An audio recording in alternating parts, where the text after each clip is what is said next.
Ang Cincinnati Open ay muling naging sentro na atensyon ng mga tagahanga na tennis, lalo na ng mga Pilipinong patuloy na sumusuporta sa rising star na si Alex Ela.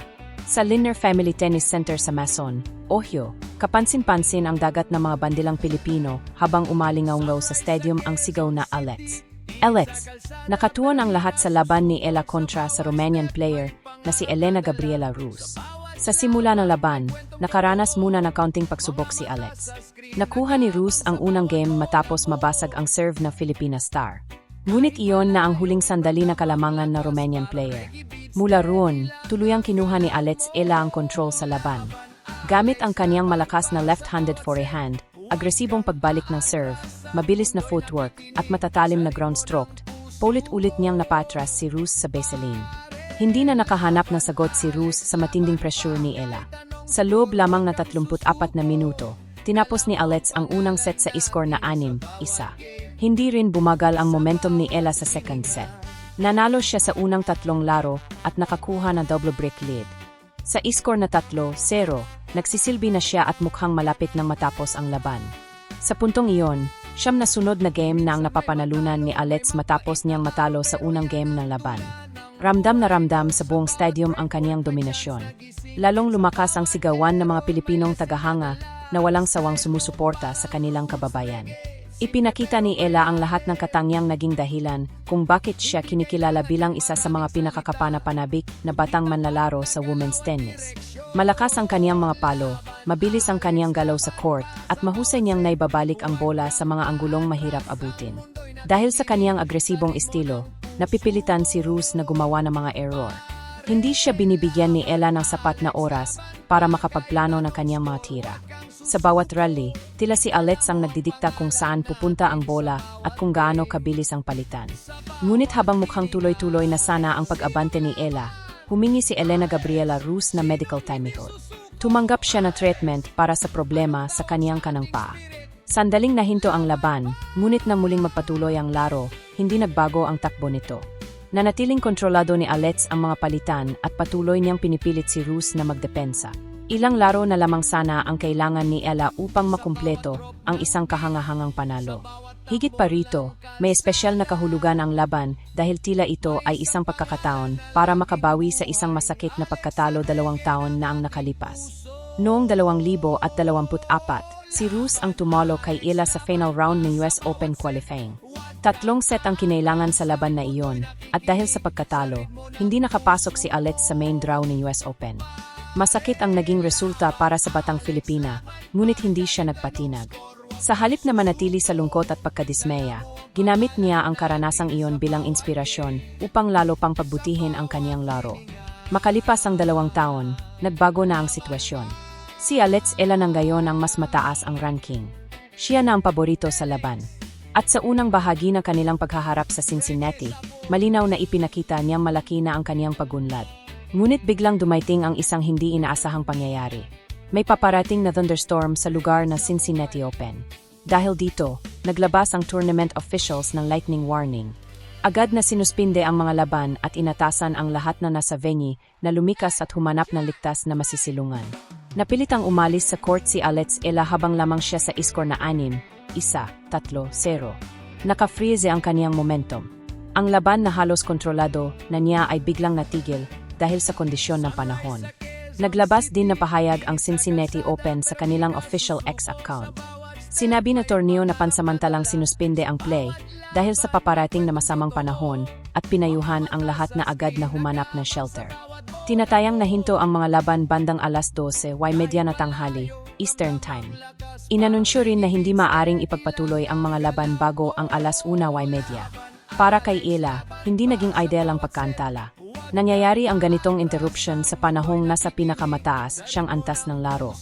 Siya ang nagdidikta ng tempo, siya ang kumukontrol sa rallies, at tila hindi makahanap si Rus ng paraan upang maputol ang kaniyang momentum. Sa tennis, maaring maging napakahalaga ng ganitong mga sandali. Kapag naputol ang tuloy-tuloy na panalo na isang manlalaro, maaring magkaroon na pagkakataon ang kaniyang kalaban na makapagpahinga, makapag-isip, at makabalik sa laban ng may bagong taktika.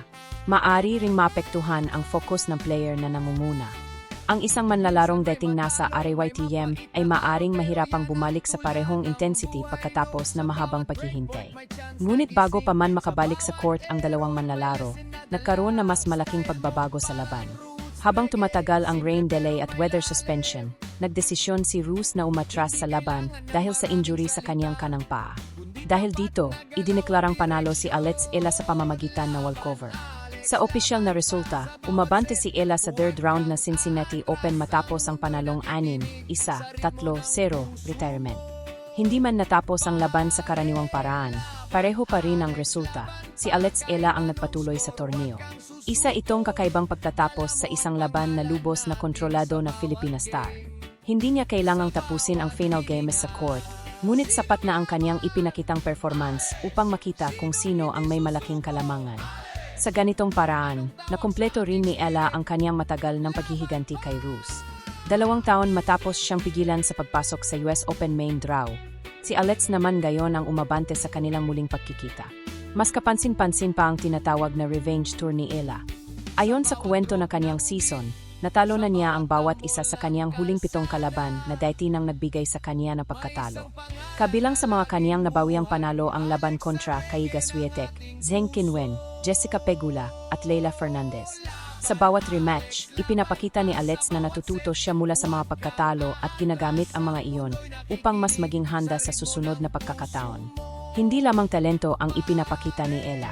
Nakikita rin sa kanyang mga resulta ang kanyang consistency, mental toughness, at kakayahang mag-adjust sa iba't ibang uri ng kalaban. Matapos ay deklarang tapos ang laban, nagsalita si Alex Ela tungkol sa kakaibang pangyayari. Sa halip na ituon ang kanyang mga pahayag sa drama na suspension o sa walkover, mas pinili niyang pag-usapan ang kalidad ng tennis na ipinakita niya sa court. Sinabi niya, sinusubukan ko lang natanggapin at intindihin ang lahat na nangyari. Ipinakita ng kanyang pahayag na hindi niya sinusukat ang tagumpay batay lamang sa resulta. Para kay Alex, mahalaga rin kung paano niya nilaro ang laban at kung naisagawa ba niya ang mga bagay na pinaghahandaan niya. Ayon sa kanya, ang mahalaga ay ang mga laban na may tunay na substance. Tinanong niya ang sarili, naipatupad ba niya ang mga gustong niyang gawin? Naipakita ba niya ang level ng tennis na nais niyang ipakita?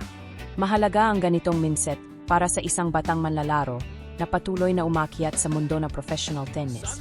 Hindi lamang nakatuon si Ela sa pagkapanalo. Nakatuon siya sa proseso, sa execution, at sa patuloy na pagunlad. Nagsalita rin siya tungkol sa kanyang momentum matapos manalo ng kanyang unang WTA Tour singles titlo sa Washington at makapagpakita ng magandang performance sa Toronto. Aminado si Alex na makatutulong ang momentum. Maraming panalo ang maaring magbigay ng dagdag na kumpiyansa sa isang manlalaro.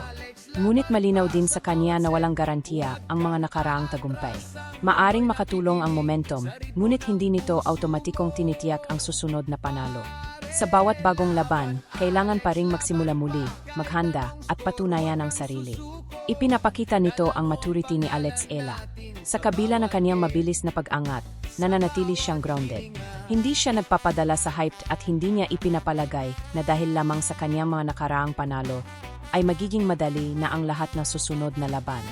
Nagpasalamat din si Ela sa mga Pilipinong patuloy na sumusuporta sa kanya habang nagpapatuloy ang North American Hardcourt Swing. Sinabi niyang binibilang niya ang kanyang mga biyaya at pinahahalagahan ang mga aral na natutuhan niya sa nakalipas na 2 linggo. Umaasa siyang magagamit niya ang mga leksyong iyon upang lalo pang gumanda ang kanyang laro sa Cincinnati at sa New York.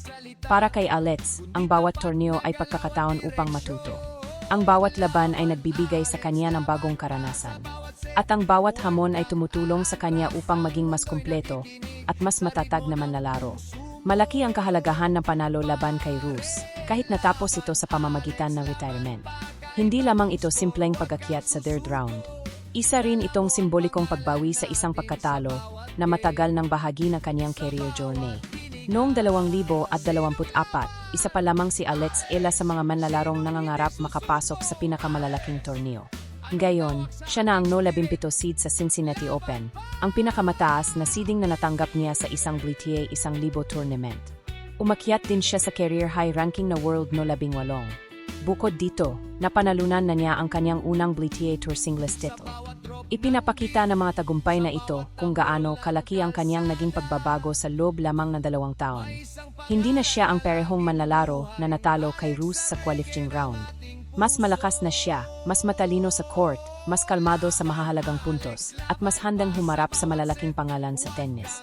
Sa third round ng Cincinnati Open, aharap si Alets sa mas malaking hamon laban sa World No. 10 na si Amanda Anisimova. Ito ang unang pagkikita ng dalawang manlalaro sa professional tour. Gayunpaman, hindi bago kay Ela ang pagharap sa mga sikat at mataas ang ranking na kalaban. Sa season na ito, napatunayan na niyang kaya niyang talunin ang mga Grand Slam champion at Olympic gold medalist. Kaya bagamat malaki ang challenge laban kay Anisimova, hindi rin may tuturing na wala ng pagkakataon si Alets. Ang ipinakita niyang laro kontra kay Rus ay isang malinaw na mensahe. Andas siyang makipagsabayan sa pinakamahuhusay na manlalaro. Ang kanyang focus sa execution kaysa sa simpleng resulta ay patunay na isang growth-oriented mindset. Naunawaan niyang ang tunay na tagumpay ay hindi lamang nasusukat sa scoreboard, kundi pati sa kalidad ng bawat decision, bawat palo, at bawat punto. Patuloy rin ang pagtaas ng popularidad ni Ela. Dumadami ang mga tagahanga sa kanyang mga laban at nakatatanggap siya ng papuri mula sa mga tennis legend gaya ni Rafael Nadal. Para sa maraming Pilipino, hindi lamang isang torneo ang Cincinnati Open. Isa itong panibagong entablado kung saan binubuo ni Alets Ela ang kanyang pangalan at legacy sa international tennis. Ang kanyang kwento ay kwento ng resilience, talento, at matibay na paniniwalang kabilang siya sa pinakamahuhusay na manlalaro sa mundo. Ang Cincinnati Open ang isa sa mga huling malalaking paghahanda bago ang US Open na magsisimula sa New York sa Agosto 30. Para kay Ela, mahalagang pagkakataon ito upang mas mahasa ang kanyang laro, mapalakas ang kumpiyansa, at maging handa para sa huling Grand Slam tournament ng taon.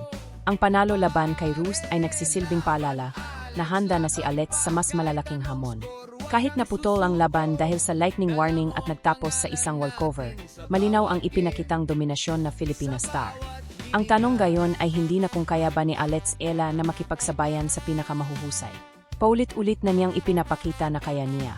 Ang mas malaking tanong ay kung gaano pakataas ang kanyang mahabot.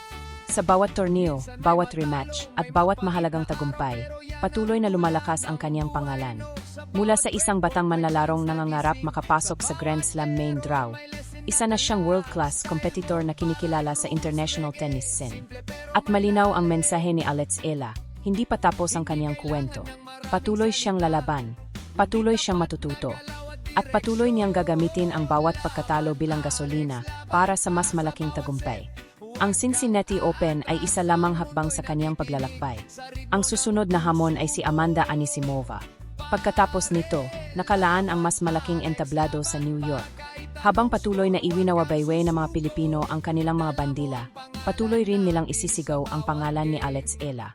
Dahil sa bawat panalo niya, hindi lamang isang manlalaro ang umaangat.